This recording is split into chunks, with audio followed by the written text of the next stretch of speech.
Welcome to Teja TV news. Devarakunta మండలంలోని తాటికోల్ గ్రామంలో తెలంగాణ రాష్ట్ర ప్రభుత్వం ప్రతిష్టాత్మకంగా చేపడుతున్న ఇందిరమ్మ ఇండ్ల నిర్మాణానికి భూమి పూజ చేశారు దేవరకొండ ఎమ్మెల్యే నేనావత్ బాలు నాయక్. ఈ సందర్భంగా ఆయన మాట్లాడుతూ దేశ చరిత్రలోనే కనీవిని ఎరుగని విధంగా రైతన్నల సంక్షేమం కోసం 9 రోజుల్లో 9,000 కోట్ల పెట్టుబడి సాయాన్ని అందించింది మన ప్రజా ప్రభుత్వం అని పేర్కొన్నారు. ఎన్నికల సమయంలో ఇచ్చిన హామీ మేరకు ప్రతి గ్రామంలో నిరుపేదలకు ఇందిరమ్మ ఇండ్లు అందించడం కోసం కృషి చేస్తున్నామని, అలాగే సంవత్సర కాలంలోనే ఇచ్చిన హామీలను దశలవారీగా నెరవేరుస్తున్నామని, ప్రతి గ్రామంలో సీసీ రోడ్లు, డ్రైనేజీలు నిర్మాణం చేపట్టడం జరుగుతుందని, గ్రామాలను అభివృద్ధి చేయడంతో పాటు మౌలిక వసతులు కల్పించే విధంగా చర్యలు చేపడుతున్నామని అన్నారు.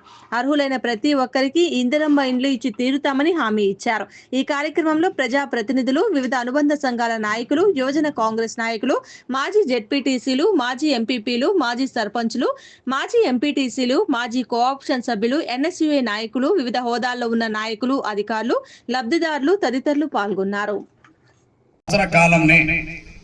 ఇదే సెంటర్లో ఇక్కడ నిలబడి చెప్పాను, తప్పకుండా మీ ఆశీస్సులతోటి ఈ రాష్ట్రంలో రేవంత్ రెడ్డి గారి నాయకత్వంలో కాంగ్రెస్ పార్టీ ప్రభుత్వం అధికారంలోకి వస్తే ఎవరైతే గత 10 సంవత్సరాల అర్హత ఉండి 10 సంవత్సరాల్లో పిల్లల పెళ్లిలపై ఒకటే ఇంట్లో ఉన్నటువంటి అనేక మంది, అసలు పురుషులో ఉన్నటువంటి అనేక మంది, రేకుల ఇళ్లలో ఉన్నటువంటి అనేక మంది ఎవరైతే నిరుపేదలు ఉన్నారో వారందరికీ ఇందిరమ్మ ఇల్లు కట్టిస్తామని ఆనాడు మాట ఇచ్చినాం.